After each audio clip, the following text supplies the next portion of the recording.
आपल्या मातापित्याने जे काही बाळकडू पाजलंय ते माझ्या एकट्याच्या किंवा माझ्या परिवाराच्या सुखासाठी नसून किंवा समाधानासाठी नसून ते जनतेच्या कल्याणासाठी आहे आणि ते खऱ्या अर्थानं मला सत्यात उतरवणं गरजेचं आहे. हेच माझं कर्तव्य आहे. हे जाणून ज्यांनी स्वराज्य निर्मिती केली ते छत्रपती शिवाजी महाराज. आणि स्वराज्य निर्माण झालं म्हणजे सगळ्यांचं कर्तव्य संपलं, सगळ्यांचं कर्तव्य थांबलं आणि स्वराज्य निर्माण झालं म्हणजे बिनधास्त राहता येईल अशी काडी मात्रही शंका मनामध्ये न ठेवता हे स्वराज्य फक्त उभंच राहणं गरजेचं नाही तर ते चिरंतन अबाधित राहिलं पाहिजे, ते चिरंतन सुरक्षित राहिलं पाहिजे.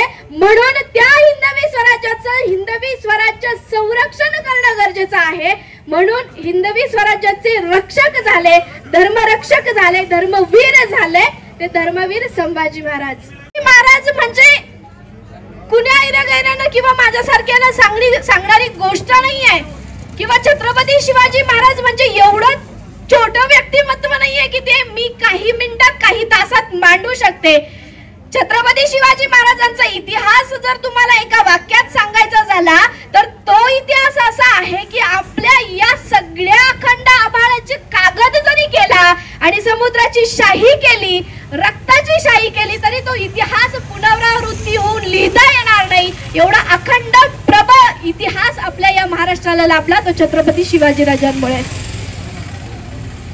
छत्रपती शिवाजी महाराजांच्या काळात छत्रपती शिवाजी महाराजांचा इतिहास अभ्यासताना प्रामुख्याने ज्या काही गोष्टी लक्षात येतात त्या सगळ्यात महत्त्वाचं म्हणजे सर्व गुण संपन्न असणारा राजा जो काही असेल तो छत्रपती शिवाजी महाराज आहेत. प्रभू रामचंद्रांनंतर जर कोणी तसा राजा झाला असेल तर फक्त आणि फक्त छत्रपती शिवाजी महाराज आहेत. प्रभू रामचंद्रांनंतर रामराज्यानंतर जर कोणतं राज्य उभं राहिलं असेल तर ते फक्त आणि फक्त हिंदवी स्वराज्य आहे. मग या सगळ्या गोष्टीचा अभ्यास करत असताना असे कोणत्या गोष्टी आहेत की ज्या आमच्या मनावर खरंच भार घालतात की जेणेकरून आजही एवढे वर्ष संपन्न झाले तरी सुद्धा आजही छत्रपती शिवरायांची जयंती तेवढ्याच दिमाखात, तेवढ्याच डामाडौलाने आणि तेवढ्याच उत्साहाने साजरी केली जाते. त्याचं कारण म्हणजे छत्रपती शिवाजी महाराजांच्या प्रत्येक कुठलाही गोष्ट असो किंवा कुठलाही राजनीती असो, सामाजिक असो, आर्थिक असो, कला असो, कुठलंही क्षेत्र घ्या, प्रत्येक क्षेत्रामध्ये एक नवीन रणनीती आखलेली दिसते. छत्रपती शिवाजी महाराजांच्या पहिल्या पानापासून शेवटच्या पानापर्यंत इतिहास जर वाचला तर पूर्ण इतिहासामध्ये एक खेळी डबल खेळलेली दिसत नाही, एक रणनीती पुन्हा आखलेली दिसत नाही. प्रत्येक वेळेस वेगळी रणनीती आखणं, प्रत्येक वेळेस वेगळं नियोजन करणं आणि ते नियोजन सफल कसं होईल म्हणून माणसांची योग्य निवड करणं, या सगळ्या गोष्टी सुद्धा छत्रपती शिवाजी महाराजांच्या शिवचरित्रातून घेण्यासारख्या आहेत. मी आता बोलून गेले की माणसांची निवड छत्रपती शिवरायांची खूप सुंदर होती. माणसांची निवड कशी करत होते तर कुतुबशहाचा एक सुंदर प्रसंग आहे की जो खरंच मनाला भावणारा आहे. कुतुबशहाच्या भेटीला राजा निघालेले आहेत. कुतुबशहाच्या भेटीला जात असताना राजांची पालखी जी आहे ती जात जात वाळवंटापर्यंत पोहोचलेली आहे आणि वाळवंटामध्ये पालखीला विसावा द्यावा, थोड्या वेळासाठी पालखी थांबवावी म्हणून पालखी त्या ठिकाणी वाळवंटात थांबलेली आहे. थांबलेली असताना ही बातमी कुतुबशहापर्यंत जाते.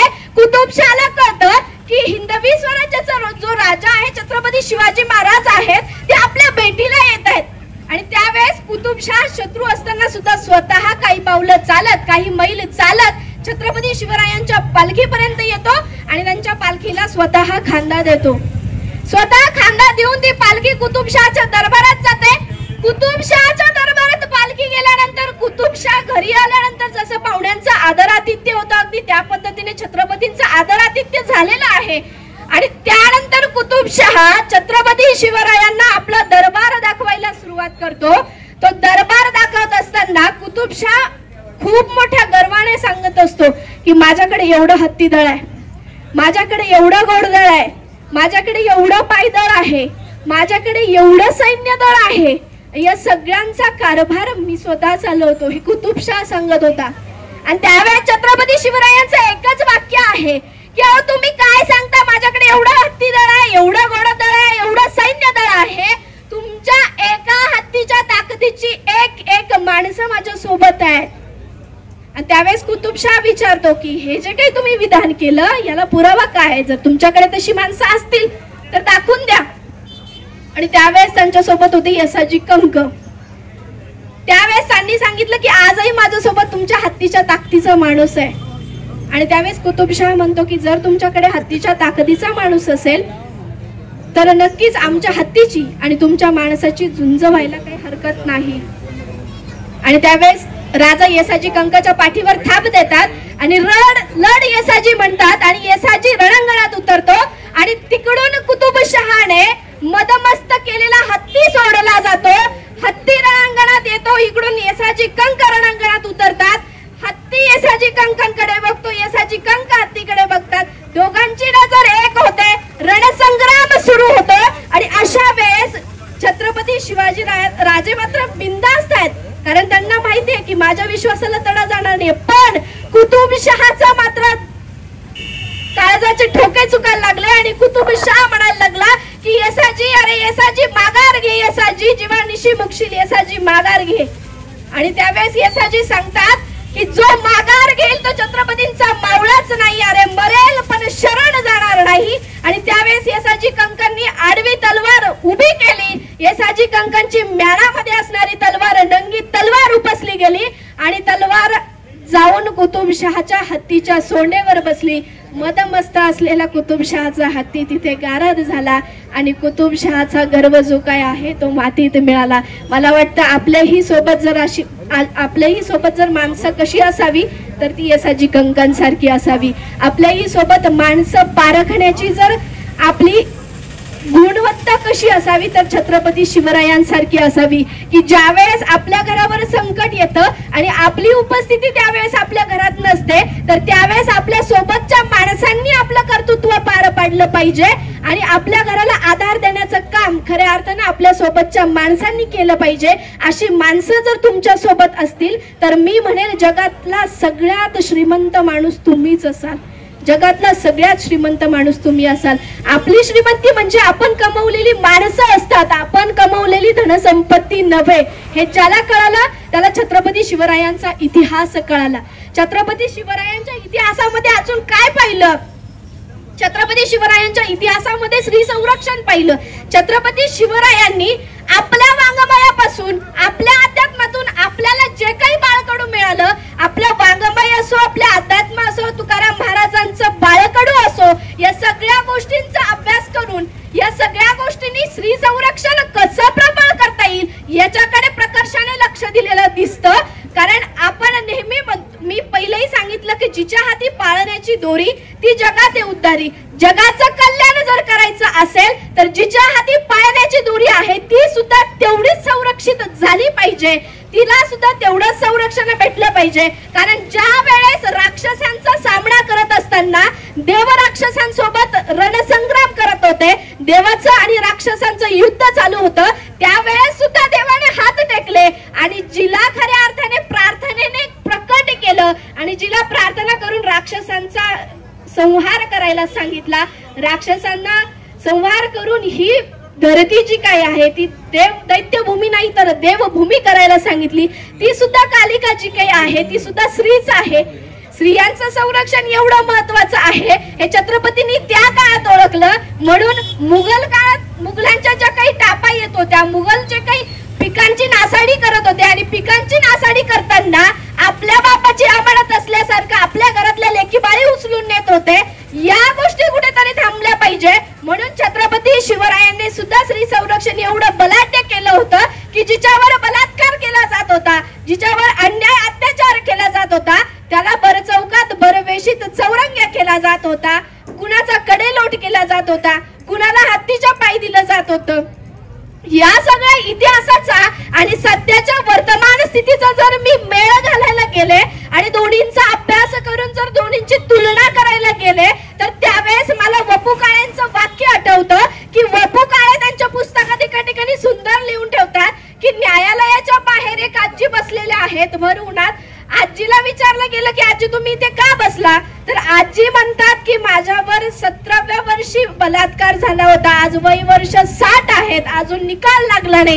अशा वेळेस जर ही परिस्थिती घडत असेल तर मला वाटतं त्यावेळेस सुद्धा छत्रपती शिवरायांची शासन व्यवस्था आपण अंमलात आणणं गरजेचं आहे. आमच्या महिला भगिनींवर 16व्या 17व्या वर्षी बलात्कार केले जातात आणि त्या 60 70 वर्षाच्या होईपर्यंत त्यांचा निकाल लागत नाही, त्यांना न्याय मिळत नाही. अशा वेळेस मला वाटतं छत्रपती शिवरायांची ती न्याय व्यवस्था की जी भरत चौकात चौरंग्या केलं जात होतं, ही न्याय व्यवस्था आपल्या आजच्या स्वराज्यामध्ये, आजच्या या महाराष्ट्रामध्ये अंमलात आणणं गरजेचं आहे. एवढंच केलं का? याच्या पलीकडे व्यापार क्षेत्रात जर तुम्ही जाऊन पाहिलं, कुठलंही क्षेत्र असो, मी प्रथमतःच तुम्हाला सांगितलं त्यांच्या इतिहासामध्ये तुम्ही कोणतंही क्षेत्र बघा, प्रत्येक क्षेत्रात यशस्वी कामगिरी केलेली दिसते. व्यापार क्षेत्रामध्ये जर तुम्ही गेलात तर व्यापार क्षेत्रामध्ये समुद्र मार्गाने मिठाची व्यापार चालू होती. ज्या काळामध्ये आपल्यासारख्या सामान्य लोकांना इंग्लिशचा ई माहित नव्हता, त्या काळामध्ये साल्ट स्प्लिट नावाची योजना छत्रपती शिवाजी महाराजांनी राबवली. साल्ट स्प्लिट हा जो काही आहे हा इंग्लिश शब्द आहे आणि या इंग्लिश शब्दाचा जी काही संकल्पना आहे ती त्यांनी एका उपक्रमाला दिली आणि त्याच्यावरनं खरंच आपल्याला खरंच विचार पडायला हवेत की त्या काळात सुद्धा त्यांचं इंग्लिशवर सुद्धा प्रभुत्व किती असावं. आणि साल्ट स्प्लिट नावाच्या योजनेअंतर्गत त्यांनी मिठाची मिठागृह समुद्रकिनारी केली आणि मिठाचा व्यापार या साल्ट स्प्लिट नावाच्या योजनेअंतर्गत पार पडत होता. मग शेतकऱ्यांचाही तसंच, तुम्ही शेतकऱ्यांसाठी राबवलेल्या योजना जर बघायला गेलात तर मोठ्या शेतकऱ्यांचा सगळं सुजलाम सुफलाम चालेल, परंतु छोट्या शेतकऱ्यांवर अन्याय होता कामा नये म्हणून स्वराज्य नावाच्या संघटनेअंतर्गत, संस्थेअंतर्गत त्यांनीच उभारलेल्या या संघटनेअंतर्गत छोट्या शेतकऱ्यांना बियाणं पुरवली जात होती. मोठ्या शेतकऱ्यांकडून कर वसुली करून त्यातून छोट्या शेतकऱ्यांना मदत केली जात होती. आणि म्हणून मला वाटतं की छत्रपती शिवरायांच्या काळामध्ये शेतकरी सुद्धा समाधानाचे ढेकर देत होता आणि त्या काळात शेतकऱ्यांची आत्महत्या झालेली दिसत नाही. त्याचं एकमेव कारण म्हणजे शेतकऱ्यांसाठी सुद्धा तेवढंच कार्यक्षम राहिलेलं शासन जर कोणतं असेल तर ते छत्रपती शासन होतं. शेतकऱ्यांसाठीची मदत असो, त्यांच्यासाठी पाणी तलाव असो, बंधारे असो, बंधारा बांधण्याचं काम असो, हे सगळं काम जे काही आहे ते छत्रपती शिवरायांनी त्या काळात केलं. आज आपण त्याचं अनुकरण करायला लागलो आणि करायला हवं. ते केलं तर खऱ्या अर्थानं खरा जो महाराष्ट्र आहे तो उभा राहील आणि त्यासाठी हे जे काही काम करणं गरजेचं आहे त्याचं कर्तव्य आता तुमच्या माझ्या खांद्यावर आहे. ज्यावेळेस जंगलातल्या सिंह असतो, जंगलातल्या सिंहाची मादी असते सिंहीण, त्या सिंहिणीचं एक वैशिष्ट्य मला खूप आवडतं की ती ज्यावेळेस आपल्या पिल्लांना जन्म देते, पिल्लांना जन्म दिल्यानंतर ती काही अंतरावर त्यांच्यापासून दूर जाऊन बसते.